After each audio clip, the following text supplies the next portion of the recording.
Бүгүн мусулман кайсыл бир мусулман эмес өлкөдө кырсык болуп, мусулман эместер каза болсо мусулман сүйүнөт да.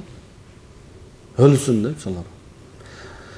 Пайгамбар алейхисаламдын көрүп калганында имансыз бирөө өлүп калып жаназасын көтөрүп алып кетип атса кайгарат эле да, ушул адамга мен жеткизип, ушул иман менен кете албады деп.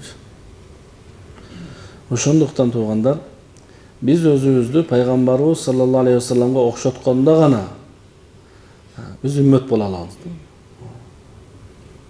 Пайгамбарыбыз ээрчибиз, напсибизге жаккан нерселерди эле эмес, жакпаган нерселерди да. Пайгамбар алейхисалам сүттү жакшы көргөн, балды жакшы көргөн.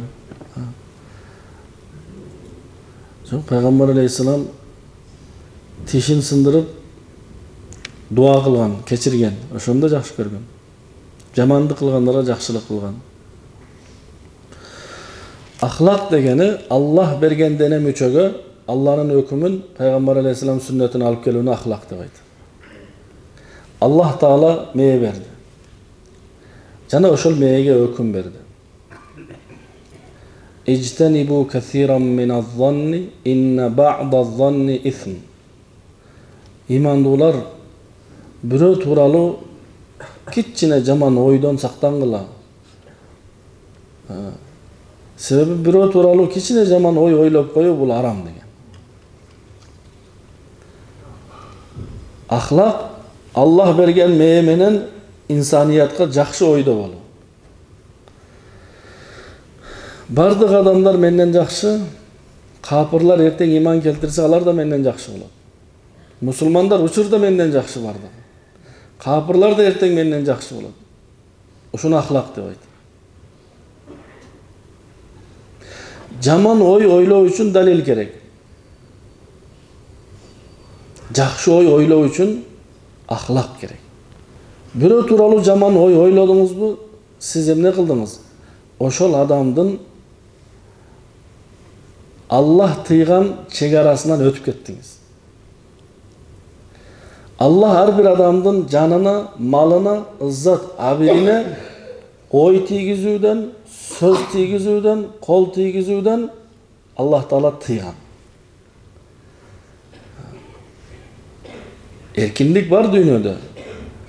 Динде дагы, мыйзамда дагы. Бирок эркиндик канча деңгээлде? Сиздин эркиндигиңиз менин эркиндигим бузбаш керек. Менин эркиндигим сиздин эркиндигиңизди бузбаш керек.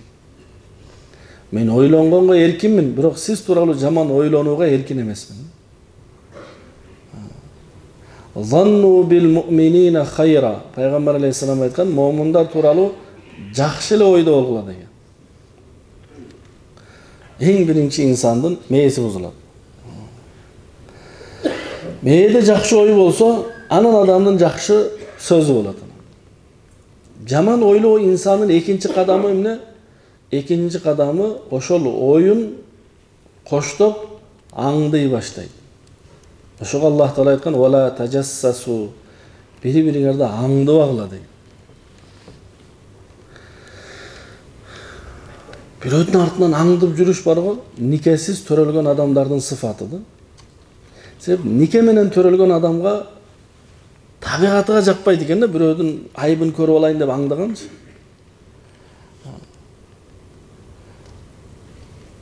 Тескерисинче бирөөдүн кокусунан бир айыбын көрүп калса, көрбөгөнгө салып кетет экен.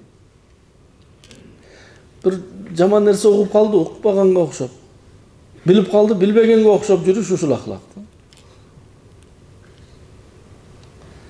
Билмексен болуш болгон, укмаксан болгон, көрбөгөндөй. Вала таджассасу, аңдыбагыла деген. Себеби жаман ойлуу инсан анан аңдайт да, оюн такташ үчүн. Бирөө тууралуу ууру деп ойлодуңузбу, эми ошону аңдыйсыз. Качан не уурдайт экен деп.